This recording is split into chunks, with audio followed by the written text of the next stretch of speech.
that brings together all the mayors of the European cities.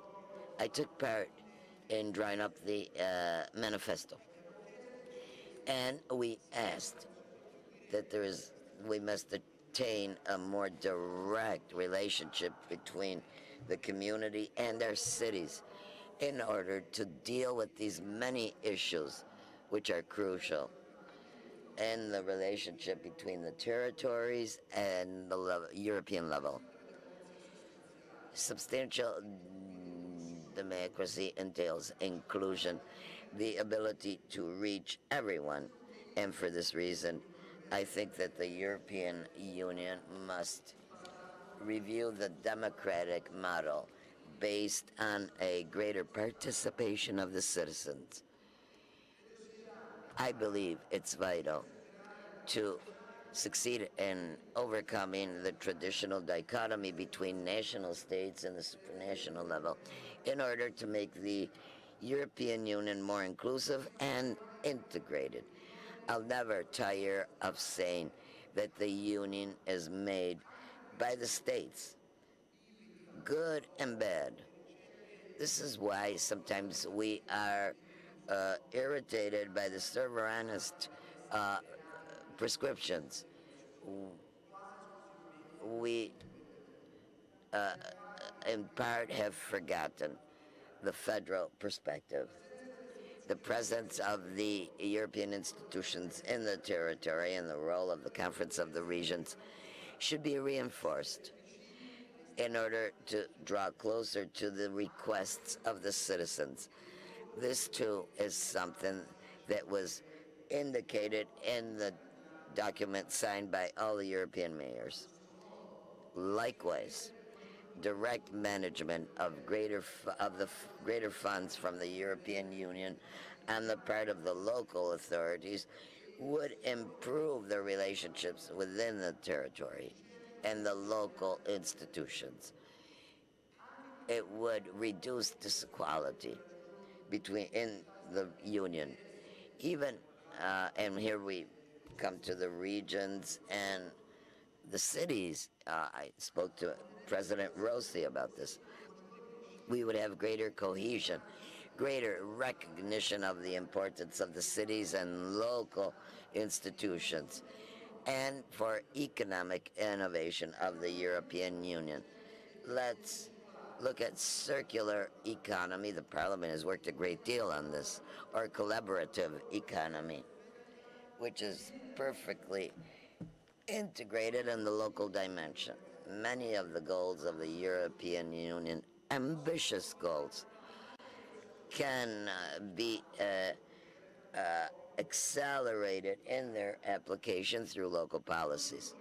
Greater involvement, therefore, at the local level of the European Union, the overcoming of this dichotomy between national states at the European level would help to neutralize, to eliminate forms of representation on the part of others. Due to the current complexity, we must not only limit ourselves to the national parliaments or to the European Parliament as it is today. We need legislative power, as Minister Moavero mentioned yesterday.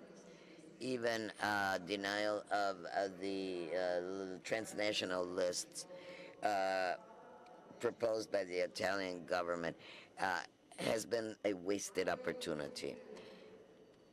Nonetheless, I'd like to conclude with two issues that are dear to Florence: culture and the environment.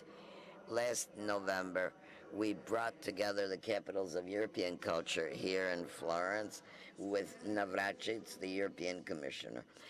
And many important things emerged. We passed them on to the European Parliament for social cohesion, integration, the role of our creative and cultural cities in order to have a European Union which is stronger from the cultural point of view as well.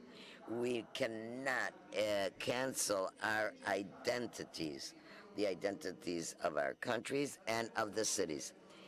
Democracy without vital culture and an exchange among different identities is like a weak plant with weak roots. We have too much oversimplification of the concepts in communication. And I want to acknowledge the European University Institute for their role, not only scientific, but cultural role as well.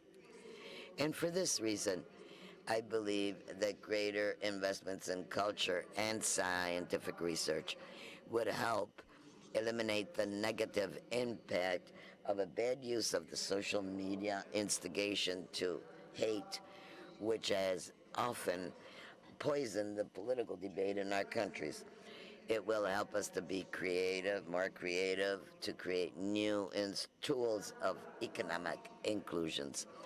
Our citizens throughout all of Europe must have the intellectual tools in order to interpret the complexities of the times we live in and to shorten the national distances. A strong cultural element is the only way to guarantee this. So, based on the results and the elements that came from the Conference of the Capitals of Culture, I have decided, if I will have the opportunity to do this as the mayor, I'm going to create the Creative City Expo, where intellectuals, artists, all those involved in culture can come to discuss their ideas, to show their achievements. We have a fertile terrain here with all the initiatives deriving from the State of the Union, the European Festival, for example. I'm glad that the Ambassador Marca del Panta is here, who, together with other members of the European University Institute, have given life to this event. And lastly, the environmental issue. The young people, our young people, remind us how important it is. These young people can't yet vote, but the health of the European Union will be measured by all those who can't talk today, but tomorrow they're going to inherit the world we leave them. And the environment, as we know, has no political boundaries. And for this reason, we must all feel strongly involved in this challenge of the century we live in, a challenge against climatic change. I thank you all for your attention, and I welcome you to our city and wish you the best of work today.